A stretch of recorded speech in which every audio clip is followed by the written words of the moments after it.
so excited for Adam. Looking kind of nervous. And now Adam's Amy, your best man.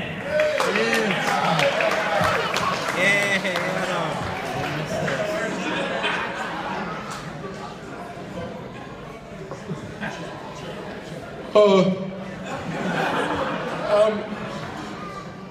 Adam's brother, I mean, well, there was this one time, I guess it wasn't one time, hang on, let me start over.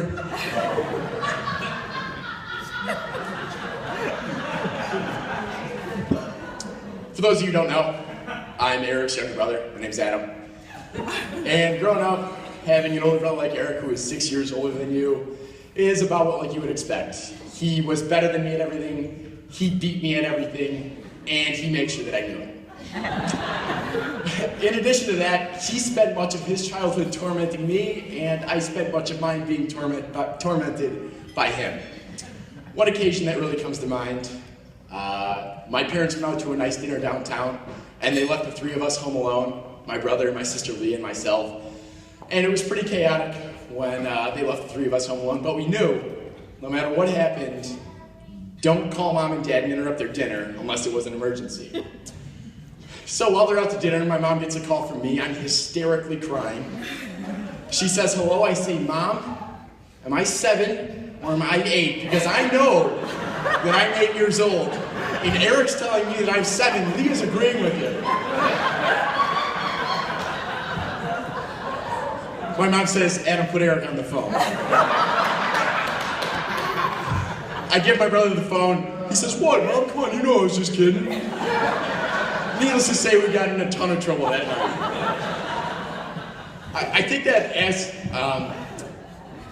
I grew up, I became to look to Eric as kind of a resource, whether it was school or sports. He was a really good guy to bounce stuff off of. And then as I got even older, Michelle and Eric were both great resources to speak to college about, just because they had both been through the whole college experience. They really enjoyed college and were successful, and then were beginning their working careers. With that being said, I can think of an occasion where my brother's advice was just terrible.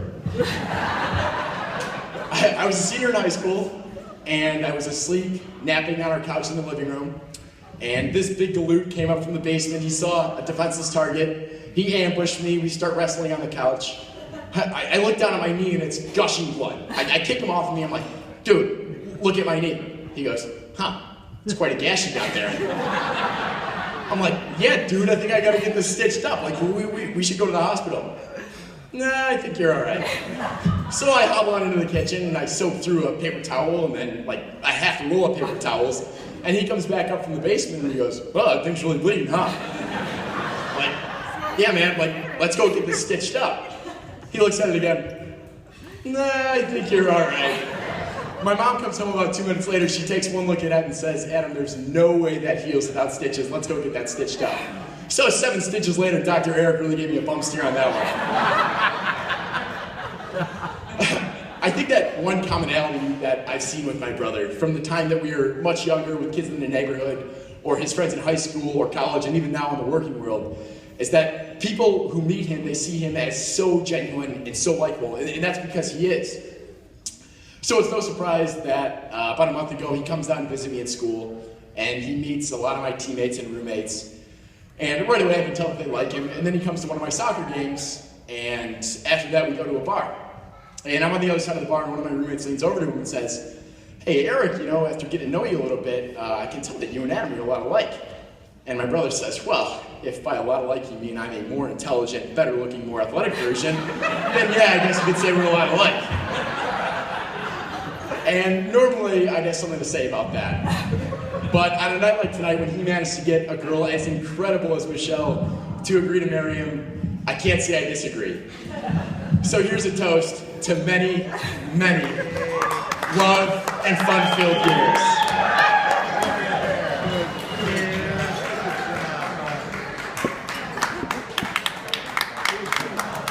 That's your best man, ladies and gentlemen. Put your hands together for him.